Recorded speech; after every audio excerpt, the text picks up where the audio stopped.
Bien, el día de hoy vamos a explicar algunos aspectos relacionados con los fenómenos de la posguerra propiciados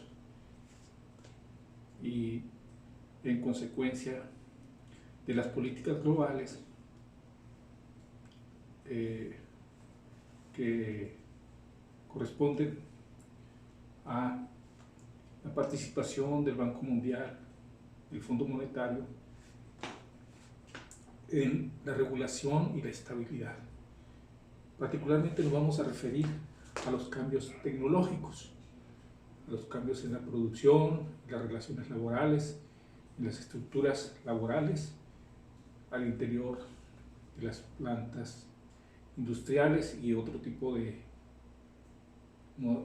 trabajo. El origen de las multinacionales, de las maquiladoras y de lo que se conoce como toyotismo, inventado o diseñado por un ingeniero japonés llamado Taiichi Ohno.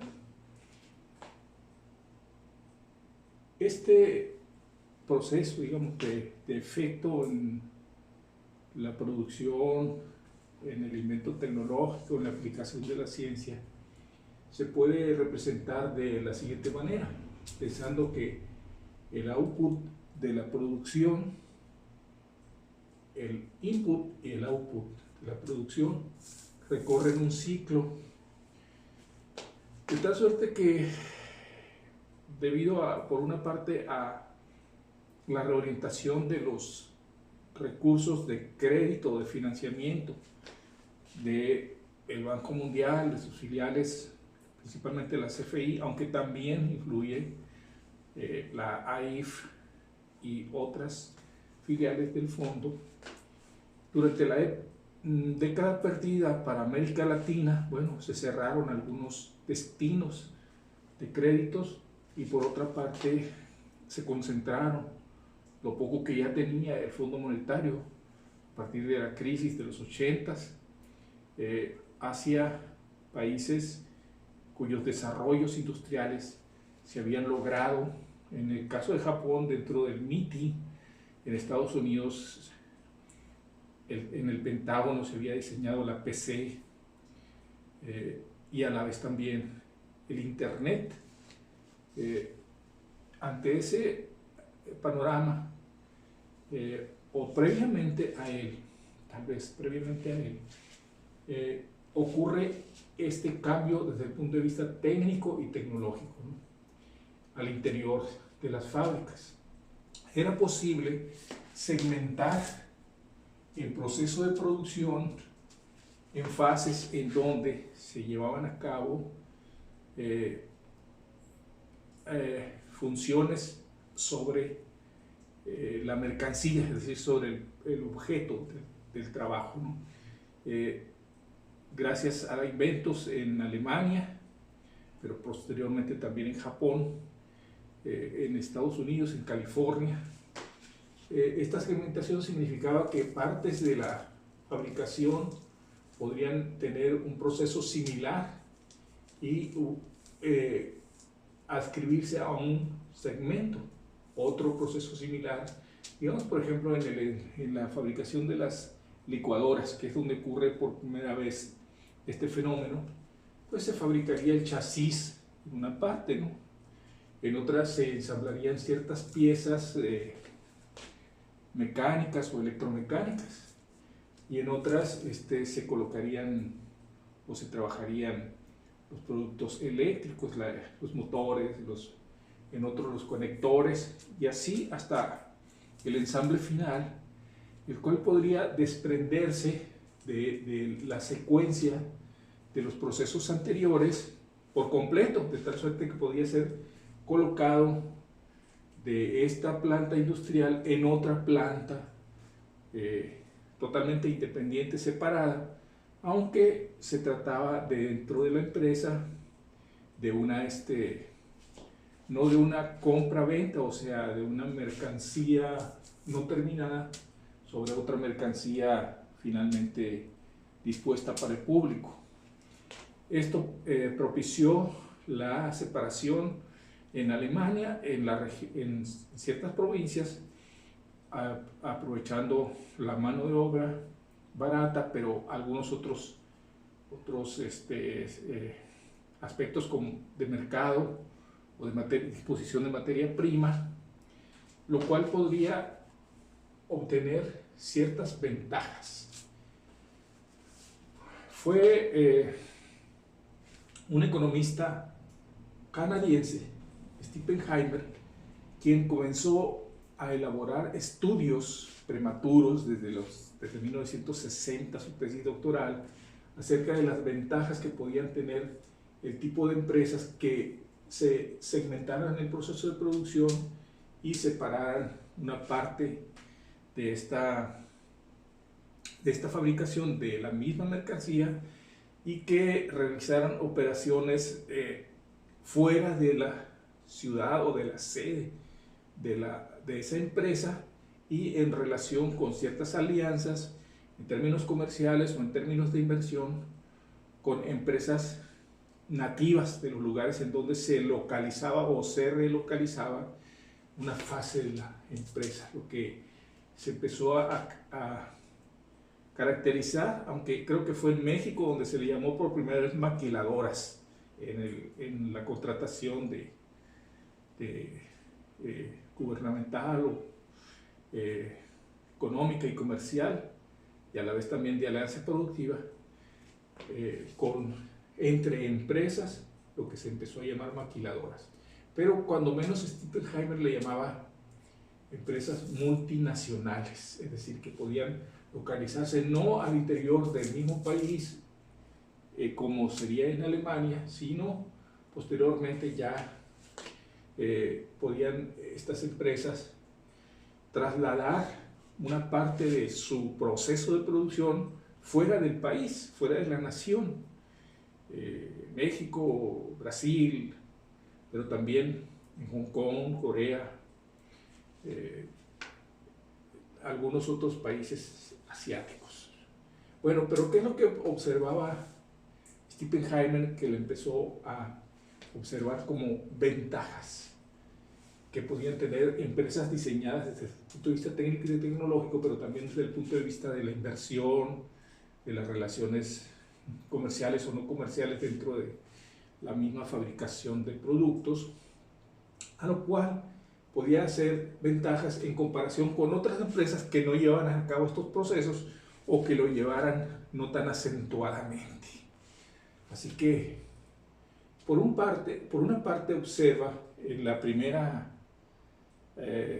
presentación que corresponde a su tesis, ¿no?, el primer libro, una distinción entre inversión directa, que podía ser la empresa transnacional o multinacional, y la que tenía ya la empresa sede, es decir, la empresa en donde se localiza la fase final del proceso de producción, la maquila. La inversión era pues por créditos, principalmente créditos del Banco Mundial, no sé, de la CFI o del BIRF. Tenía la instalación, la empresa, a través de créditos, por intermediación de los bancos de los gobiernos, o banca privada o banca del gobierno de los países sedes. Entonces, esta distinción está contemplada por Stippenheimer como el control. ¿Quién controlaba la inversión? ¿Quién controlaba la mercancía que debía ser fabricada? ¿Cuál es el destino? ¿Sobre qué costos? ¿Sobre qué precios? Todas esas decisiones empezaron a ser predominantemente dirigidas por la inversión directa, que era la inversión extranjera de la empresa multinacional, y la empresa local, atribulada por los créditos, por los intereses, por los plazos de amortización de la deuda, localizada en un territorio con una visión provincial, poco podía tener de poder frente a las fuerzas multinacionales. Esa es la primera distinción que hacen. La otra siguiente, las posibilidades de exportación de las empresas nativas sobre las empresas multinacionales, bueno, estaban comparativamente en supraventaja las empresas multinacionales, y así empezaba a observar la posibilidad de edificar ofertas, es decir, qué productos no estaban ofertados en el mercado por otras empresas para hacer una variación o una misma marca, hacerle adecuaciones o modificaciones desde el punto de vista de los costos, del uso de materiales o de los procesos de producción beneficiados por esta tecnología, ¿no? Entonces, más que el predominio de la ciencia y la tecnología, a veces era el capital, la fuente del capital, y no solamente nos referimos a la fuente del capital en cuanto al dinero invertido o las acciones adquiridas, sino porque estas acciones venían en valor de productos tecnológicos, productos científicos o aplicaciones científicas. Entonces, esa posibilidad de ofertar de manera diversa variaciones de mercancías con posibilidades de uso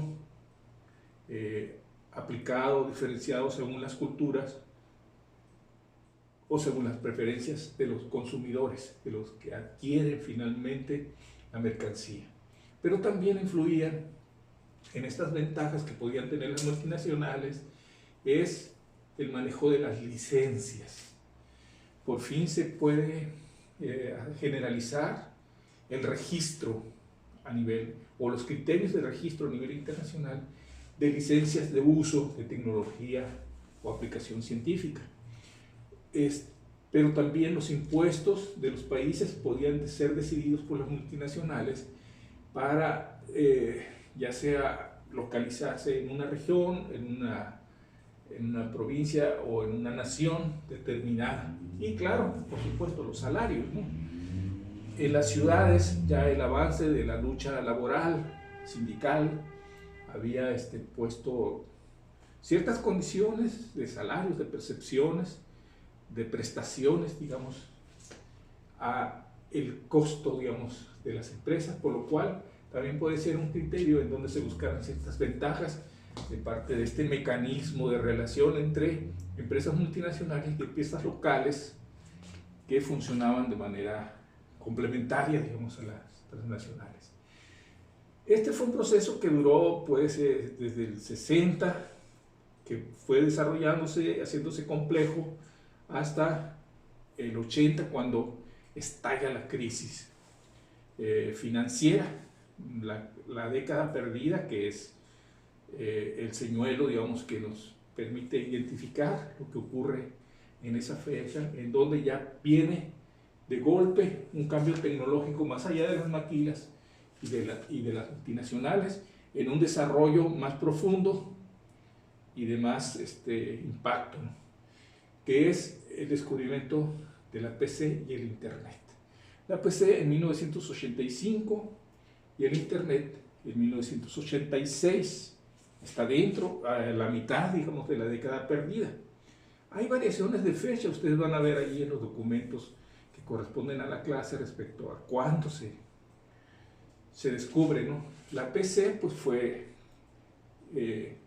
diseñada en el Pentágono en Estados Unidos y fue ofrecida, digamos, a los empresarios, particularmente a uno, a Bill Gates. Él estaba renuente, decía, mira, tienes que invertir en esto, es algo nuevo, es el futuro. No, yo, ¿por qué? No, sí, mira, vas a tener exención de impuestos, facilidades, apoyo del gobierno y demás. Ah, bueno, y pues ahí vino el futuro. Y el Internet, que también se desarrolló paralelamente, un año después o por ahí unos meses, que era la posibilidad de transmitir datos a través de señales satelitales a grandes distancias, no solamente datos de texto, datos de números, sino posteriormente datos de voz y de imagen, lo cual se le llama generaciones, ¿no? La primera generación, la segunda generación de transmisión de datos, la tercera, la cuarta, estamos en la quinta generación. Digo estamos porque también en México ya se han instalado antenas y se ha establecido la señal de la 5G. Bien, esto dio un impacto y una reedición, se le conoce como redespliegue, a cuenta que estaba plegado y lo vuelven a desplegar y lo vuelven a desplegar, de los avances desde el punto de vista técnico y tecnológico. Los mecanizados que habían sido desde la primera época de la segunda revolución industrial, en la bella época, pero también en el Fordismo, los mecanizados, sistemas de engranajes y de fuerzas de motor para mover ciertas bandas que trasladaran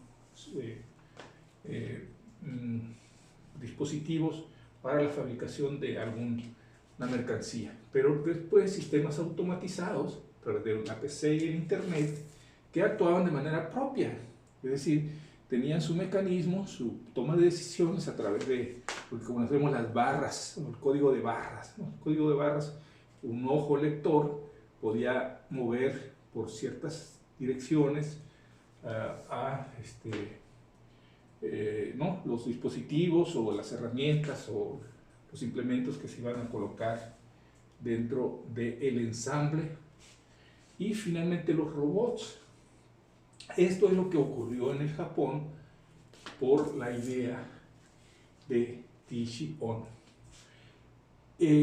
lo cual significaba el sistema Toyota, que fue el primero que diseñó toda la instalación Toyota en sus segmentos de producción y en su fase final de ensamble, que podía ser trasladado a diferentes países. Pero en este caso él logra desprender algunos otros segmentos y colocar, en el caso de los autos, la fabricación de motor en un país, de transmisiones en otro, y finalmente los arnés o el ensamblado final, soldadura y demás agregados, digamos, a la mercancía, al auto, lo cual hacía una multinacional, Toyota, mucho más compleja, con muchas mayores ventajas que las que humildemente habían señalado en las empresas maquiladoras. Esto se puede caracterizar por una convergencia, es decir, que hacia la fabricación del auto concurren diferentes procesos que habían tenido su desarrollo independiente, autónomo, convergen de pronto en el auto. Y la fusión de empresas. Una empresa que se había destacado o era líder en la fabricación de algunas partes de los autos, digamos la parte del laminado, de los chasis, o de los motores, o de los carburadores, otros implementos podían fusionarse. Bueno, es decir, a través de la inversión directa de las empresas, en este caso la empresa Toyota, pero de otras empresas que funcionaban a la manera anterior, tardíamente, se podían fusionar. En Hermosillo nosotros en 1984, más o menos, comenzó la instalación, aunque terminó en el 86 porque pues ya teníamos la PC y el Internet, en una empresa que era la Ford, que provenía de la edad anterior de la industria, y la Toyo Company, que era una variante de la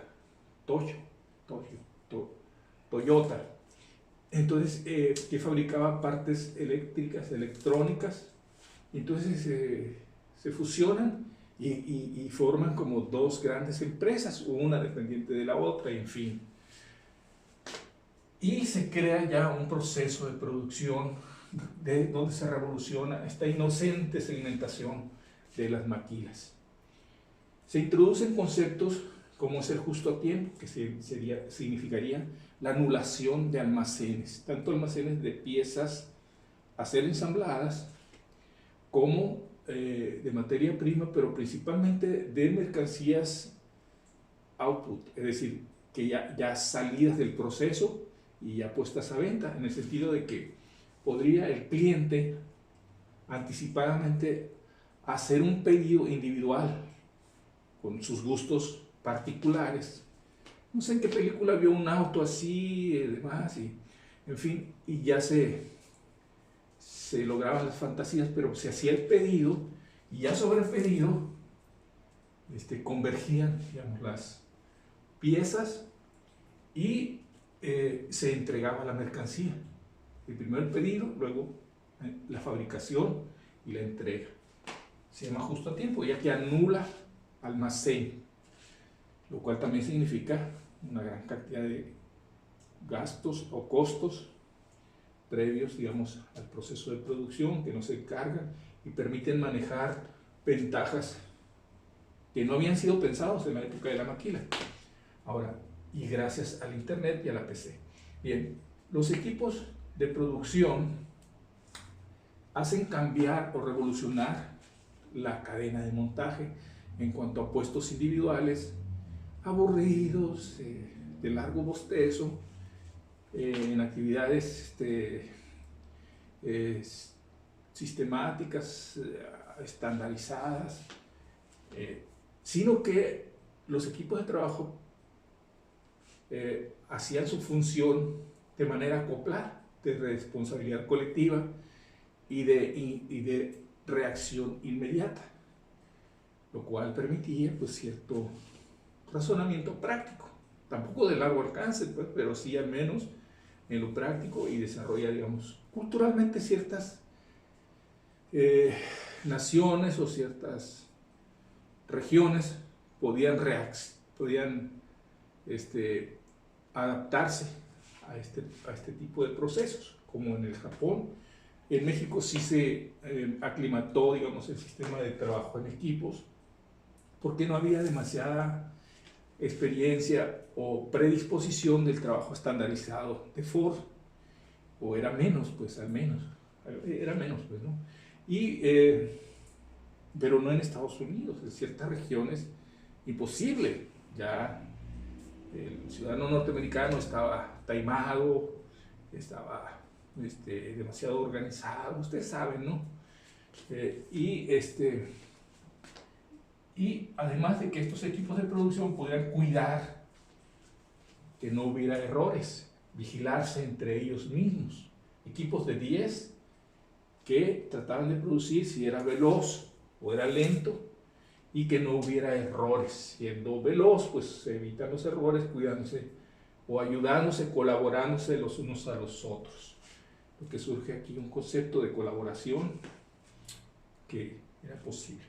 Pero también operario polivalente, en el sentido de que, a diferencia y radicalmente 180 grados de lo que hacía Ford, ya que un operario estaba en un puesto, al siguiente mes o a la siguiente semana estaba en otro, o en otro totalmente distinto, lo cual evitaba que desarrollara cierta pericia particular que le atara para poder innovar o crear, inventar, improvisar en un momento determinado. Se crea esta idea de obrero polivalente, operario polivalente o cuello azul polivalente. Es decir, en el sentido de que cuello azul se le considera no sé si el overol pueda tener cuello, pero en fin, cuello azul. Y claro, una supresión de la burocracia. Digo supresión, estoy exagerando el punto. Se me fue, creo, ahí. Pero es reducción drástica de la burocracia, de la vigilancia, de la planeación, del seguimiento, lo cual para el ingeniero y para los economistas de Japón significaba un gasto superfluo, oneroso, además, porque la burocracia recibía altos salarios. Al quitarla, pues el ahorro es en mano de obra, pero de élite, de cuello blanco, de burocracia. Y en cambio, este gasto de la burocracia, pues se lo quedaba a la empresa, o podía ofrecer a precios ventajosos las mercancías con respecto a otras marcas, y a la vez podría utilizar parte de estos gastos en los equipos que se autovigilaban a sí mismos, autoplaneaban y autoseguían su proceso de producción en el criterio de calidad. Entonces, se podía utilizar el ahorro en burocracia en primas de producción o primas de calidad a los equipos que no tuvieran errores y que reaccionaran ante situaciones de emergencia, demasiados pedidos, variedad de pedidos, características particulares, en fin, una serie de criterios. Y esto permitió que se produjera no en serie, no una misma mercancía, no un mismo gusto, no una misma estandarización. La gente empieza a pedir más cosas, entre una gama de posibilidades, de tipos. Digamos, no, a mí me gusta el estilo tal, el estilo rock, el estilo fresa o el estilo esto o lo otro. Se crean ciertas gamas, ciertas clasificaciones de los tipos de autos, los colores, las formas y demás, y todavía esas gamas se hacen variaciones o diferenciaciones, nada más que de enfrente un poquito más achatado, más alargadito, hacia atrás de otra manera, que el cliente finalmente lo elegía dentro de esas posibilidades de variación, lo cual vino como consecuencia una nueva estructuración de la sociedad, que ya había comenzado de los 70s, pero que en los 80s, en los 90s particularmente, se empezó a calificar como sociedad de consumo. Es decir, el consumo clasificaba a las personas según los gustos, las preferencias, o que también se llamaba sociedad de lo efímero, es decir, de lo que caduca, de lo que fenece, de lo que es contingente. Y eso fue también por la sociología calificado como una manera de organización o clasificación o cohesión de la sociedad en cuanto a lo efímero, es decir, lo que lo use y lo desecho, lo suelto, es decir, no me puedo quedar con mucho con él porque cambia. La moda, sociedad de las modas, cambia la moda y entonces por lo tanto lo tengo que desechar, así es que el material no tiene por qué ser durable, duro, consistente, sino que tiene que ser deteriorante, degradante, porque pues finalmente pasa la moda. O también se le conoce como sociedad del vacío, ya que al no tener un compromiso a largo plazo, una postura de durabilidad, de lazo solidario, fuerte, se convierte en la era del vacío. Se desatan otras, o se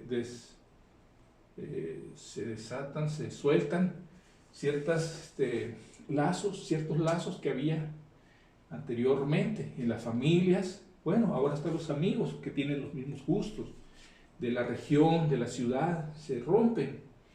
Entonces se queda en vacío algunas pertenencias, algunas afinidades se quedan en vacío por tener una fuerza provisional relacionada con el consumo, lo cual también algunos sociólogos le llaman la ligereza. Bueno, creo que el mismo sociólogo que habla de lo efímero, del vacío, de la ligereza, Gigli Powesky. Entonces él habla de la ligereza, es decir, de lo que te sueltas, aquello que tenías que pertenece a la familia o a ciertas amistades de provincia. De pronto te sueltas de ellas y ya te puedes mover tan ligeramente, te puedes quitar la carga, el peso. De esta manera, la tecnología desplazó a ciertos empleos industriales, porque aquí ya se requerían menos obreros, menos operarios, y empieza a emerger la sociedad de los servicios al cliente, cara a cara, qué gustos tiene, qué preferencias, le gusta que algo sea desechable o durable, en fin, o qué tan desechable, qué tan durable. Es decir, habrá que ver qué piensa esta gente tan voluble, tan cambiante, tan, no sé, efervesciente, fecundante.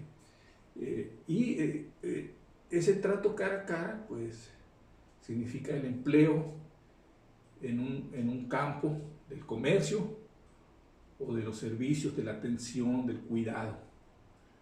Bien, estos serían los efectos de esta etapa desarrollista, incluso después de las crisis, las opciones que quedan.